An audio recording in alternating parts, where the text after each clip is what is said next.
Hey guys, what's going on? Hermdo back with you. Hope you're having a good Sunday. It's story time. I'm not going to make any expressly political statements here, but I want to tell you guys about the worst job I ever had. About 3 years ago, about 3.5 years ago, I moved to the west side of my state where I'm currently living. And the first job I had, not the job I'm talking about, but the first job I had was at a machine shop not far from where I was staying. I lasted 3 days. The place sucked so bad. The environment was so toxic and shitty. The guy I worked with was such an asshole. I wound up quitting after 3 days. I worked Monday to Wednesday. I left like a couple hours early on Wednesday because I just couldn't handle him anymore. I called in sick on Thursday. Then Friday, I just called the HR people and I told them I quit. Now, that same Friday, I had an interview at another company, a warehouse store. I'm going to talk about that job at some point. I wasn't there very long either, only about a month. After I quit my first job, I was bouncing around from place to place for a few months, racking up my credit card bills, using my credit card to pay bills, racking up debt, basically. Money was a serious issue, but I found this one place, really good rate. It was 20 bucks an hour, and they told me I'd be training on first shift, moving to second shift, and I get a shift premium on second of $2. So I'd be making 22 an hour, plus working 50 hours a week. So I'm just like, hell yeah, 5 10s, I'm good to go, baby. The job was at another machine shop, kind of a fair distance away from where I was staying. The commute was kind of a pain in the ass, especially in winter. All the roads were iced over. It was a pain in the ass to get there. There was like a little dirt road. It was kind of thin or kind of not very wide, so you had to be careful with trucks were passing you and whatnot. I almost got sideswiped a couple times. But anyways, so the job was basically running this machine called a turret press, which is basically this big CNC press. You put a piece of sheet metal into it, and it cuts out pieces from the metal. And you have like these small little components, these like little flat components with various shapes and, designs or what have you. But basically, it was a good paying job. My first day went really well. I learned a lot. I hadn't worked on machines like that before. This was 2015. The machine was made in 2015. The machine I'd used before was made in 1987. So it was a huge difference. It was 30 years newer. Just all the bells and whistles. It was a beautiful machine. So I was excited to use it. I was excited to get into it. And my first day went really well. The guy I was working with was a guy named Dave. He seemed like a good dude. He'd been there for like 10 years, knew all the ins and outs. But I left that day. Dave left before I did. And I wasn't sure the time I was supposed to come in tomorrow. I couldn't remember what Dave had said. I didn't have his number. I probably should have asked for it in retrospect. But I remember asking a couple other guys, like, hey, what time do you usually come in at? They're like, just come in at 7. So I came in at 7 the next day. Dave comes up to me. He's all pissed off, and he's like, hey, what happened to 5 a.m.? I'm like, I was supposed to be here at 5? Nobody told me. And he got real mad at me. It was this big thing. So I was embarrassed. Like, I had just given, like, the worst first impression. He thought I was an unreliable asshole. So he told me, basically, he dressed me down for a little while. I felt so embarrassed. And then he put me in another department because he said there wasn't any work coming for the turret that day. And I'm like, okay, but I was told there was, I was hired to work on the turret. I'm not hired, for this other department. And he's like, he didn't give a shit. He's just like, whatever, man. He's pretty much told me, like, either I worked in this other area or I went home, So I'm like, okay. I went over there. I started working it's this department called Shakeout. Basically what you do is when you cut those pieces out of that piece of steel in the turret machine, or the laser press, like the laser is pretty much the same thing. It cuts it out using obviously a laser, but all those pieces don't really fall out. You gotta like chisel and hammer them out. So you have a slab of metal, maybe some of them it depends on the gauge, the thickness of the metal. Some of it is very thin, some of it's pretty thick, but basically these sheets weigh hundreds of pounds. They're very heavy. They're usually covered in grease, and you're sitting there hammering away on these heavy-ass pieces of steel. It's on this big, long table, and you're on your feet all day, 10 hours a day, grunting and groaning, moving this thing up and down, moving these pieces everywhere, trying not to gash your hands open. They gave you gloves, at least. But the woman I worked with, I don't want to say her name. I probably shouldn't have told you Dave's name. Like, not that he's going to be watching this shit, but I'll just call her Jenny. And this woman, Jenny, she was foreign. I think she was Eastern European. She might have been Russian or something. I'm not sure. She had a very thick accent. It was clear English was her second language. Me and her didn't get along from the jump. She was always on my case. This is why I hate working with women. No, I'm kidding. I'm joking. I love my female coworkers, but this bitch was always on my ass. I couldn't do anything right. Keep in mind, I hadn't been trained for this department. I'll get more on that later. But for the first couple weeks I was there, like, they wouldn't let me work on the turret every day. Like, the first week I was there, I'd come in early. I'd talk to Dave. You got any work coming in? Nope. Off to shakeout. And then eventually I'm just like, screw it. I'll just keep going to shakeout. I'm not even going to ask them if they have work on the turret. So for a couple weeks, I wasn't doing what I was hired to do. That should have been, obviously that's a red flag, obviously. But I needed the money. I needed a job. I had switched jobs like 4 or 5 times previously in the last few months. And I'm just like, I can't be doing that. I can't be bouncing around from place to place. This is back in 2021, like late 2021. So the job market's still hot as hell. I remember like getting laid off at one place and then going to another place. I remember one place laid me off after 2 weeks. It was that company that made like these stickers on these big rolling presses. It was wild. But I lasted there 2 weeks. They laid me off. And then I think I worked at one more place after that. And then I found this place with the turret press. I don't want to say the name of the company, obviously, but anyways, I was working with this Jenny girl. She was always on my ass for something, and there was like a language barrier.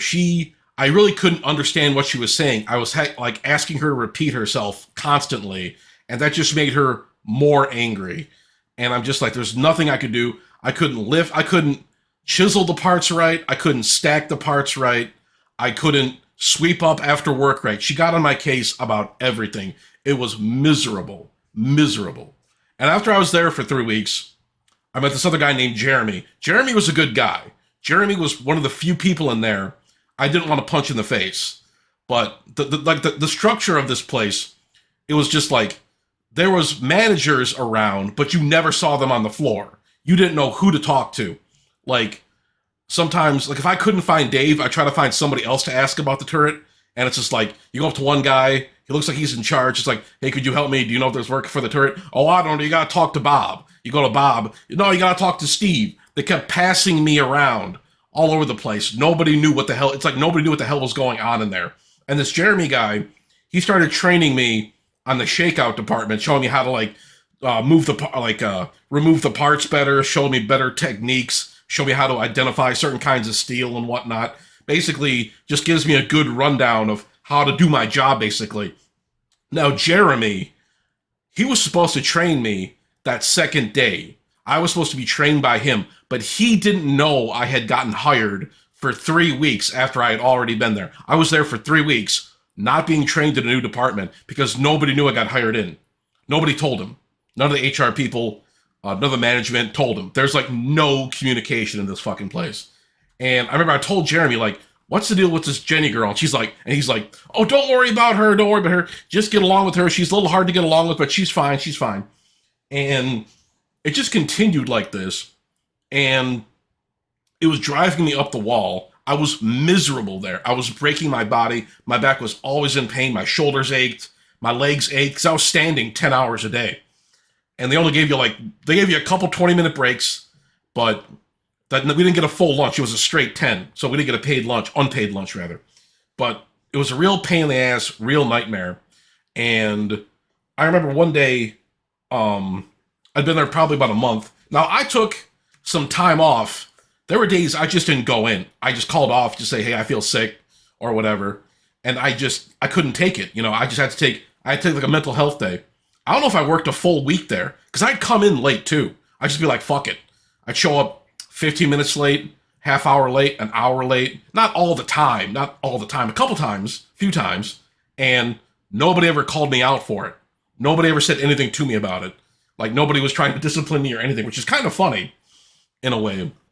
I got away with a lot there. And then I remember I got COVID like maybe a month into working there. I was off for 5 days, and I was just like, this sucks because I'm not getting paid.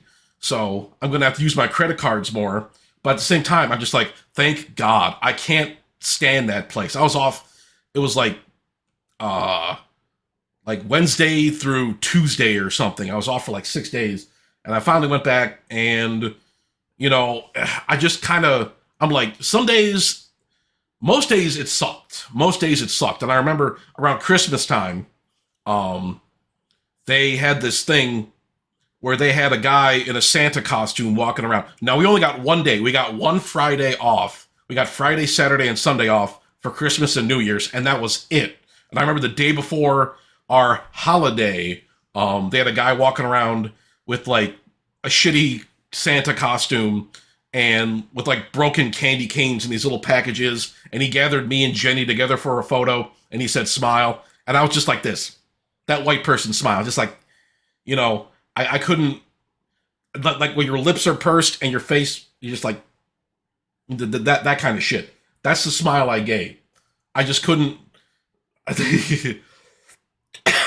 excuse me. But yeah, I hated working there. And I was there for like a month and a half. And I only worked on the turret my first day. I never got put on second shift. I never got trained on the turret. Nothing.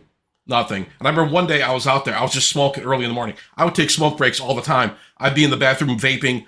I didn't give a fuck. I fucked around so much. I would let Jenny do most of the work. I know it's misogynistic. Sorry. But this woman was a nightmare to work with. And, I should have stood up to her. I should have told her to fuck off. I never did, though. I just kind of sat there and took it. I'm just like, I need the job. I got to do this shit. But I remember one day Dave was outside and he caught me smoking. He's like, how many smoke breaks have you had already? And I'm like, as many as I want. He got so pissed off. I was just like, fuck it, dude. So, I mean, Dave had been an asshole to me. He was cool to me the first day, and then I showed up late the second day, and then I couldn't do anything right in his eyes. I was just, like, done. And it's partially my fault. I should have been more, active and trying to find out the correct work times, but, it's just one of those things. It's a miscommunication, but Dave was a total twat to me. He'd either straight up ignore me or just be a total hostile dickhead. So I just told Dave, I'll take as many smoke breaks as I want. He got super mad, sent my ass home. And I'm like, okay, you think you're punishing me? I went home. I was laughing about it. It was funny. But I went back to work like the next day. I almost didn't show up the next day. I was ready to tell him, he told me, just I don't know what your problem is, man. Just go home. I'm tired of seeing you. I mean, I'm tired of this bullshit. And I'm like, all right, fine. I went back the next day, showed up late again. I didn't give a fuck. And, this continued for a while. And then a couple days after my confrontation with Dave, I was working in the department. I worked the whole day. And then I was walking out. There's another guy named Randy. Randy was really cool. Randy was one of the other guys. Randy and Jeremy were pretty cool. There's a couple other people that were pretty nice there. But for the most part, everyone was a twat. Everyone was a twat. And I remember talking to this one guy. Greg was his name. Good guy. But I remember, they gave me shit because I was only working, I worked, the 4/5s or the 5... Sorry, my fucking Zin. But I worked the 5/10s, and that was all I worked. And some days I'd take a day off. I don't even know if I worked a full week there. The guys were giving me shit about it. And I heard Greg say one day we were taking a smoke break. He said he worked 75 hours between Monday and Saturday in 1 week. 75 hours. And he said the company called him on Sunday and were pissed off he didn't come in. And I'm just like, whoa, man. I don't know about that shit. And keep in mind, I was 36, 37. I was overweight like I am now. I look pretty much the same, but, my body was just shot, man. I got a bad back. I got all these aches and pains and shit. Going in every day, 10 hours a day. Going in early, getting there at 6 o'clock, 7 o'clock. Working those 10 hours on your legs all day, on your feet. You're fucking exhausted. You're moving heavy fucking pieces of sharp fucking metal all day. I just had enough, man. I just couldn't deal with that shit. But I remember I was just like, but a part of me was just like, how long can I get away with this? How long can I do this for? How long can I basically steal money from the company by not doing jack shit? It was kind of like a personal challenge for me. I was like quiet quitting before quiet quitting was a thing. The Zoomers stole that from me. But anyways, getting back to my original point about me walking out one day. I was walking out the one day. One of the guys from the office, a guy I'd never seen before, I couldn't even tell you his name.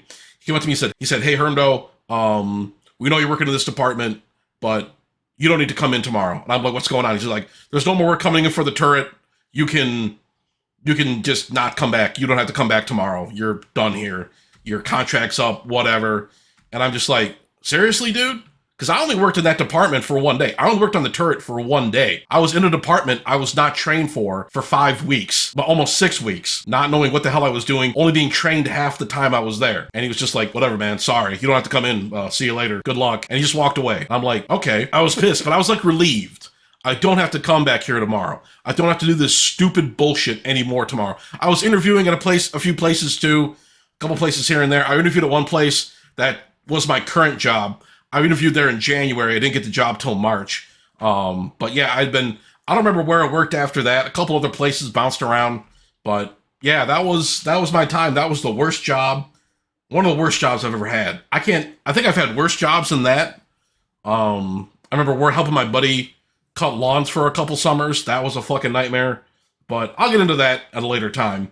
I got plenty of stories about this. I've been in the workforce for 22 years. I got tons of these kind of stories. I like to make more videos like this. But I tell you, man, if I have any advice to give to like the young kids out there, the Zoomer kids, just you're a generation that doesn't take shit like millennials took. You're a generation that demands more from their employers. I think that's a good thing. I think that's a wonderful thing. Because I'm working in a department I'm not trained to be in. I'm not doing what I was hired to do. I never got trained. I never got put on second shift. I got put in this dog shit department with shitty people, and they were like, it was just a fucking nightmare. Just a fucking nightmare. But I did the bare minimum. I got through it, and then things wound up pretty good for me. I'm in a job now. I've been there 3 years, but that sucked. That absolutely sucked. It was a nightmare. So I'm going to leave it there. Don't take shit from your employer is basically the lesson in this. And just try your best to find a place that respects you, a place you have good like synergy with. Good luck out there. I know the job market's fucked. I'm sorry. Not that it's my fault, but it's just like I feel bad for the younger generations. I'm sympathetic in that way. But that's all I got for you guys. If you've had a shitty job story, leave a comment down below. Don't forget to like and subscribe. Join the channel if you want. Support me on CashApp or whatever. And I will talk to you guys later.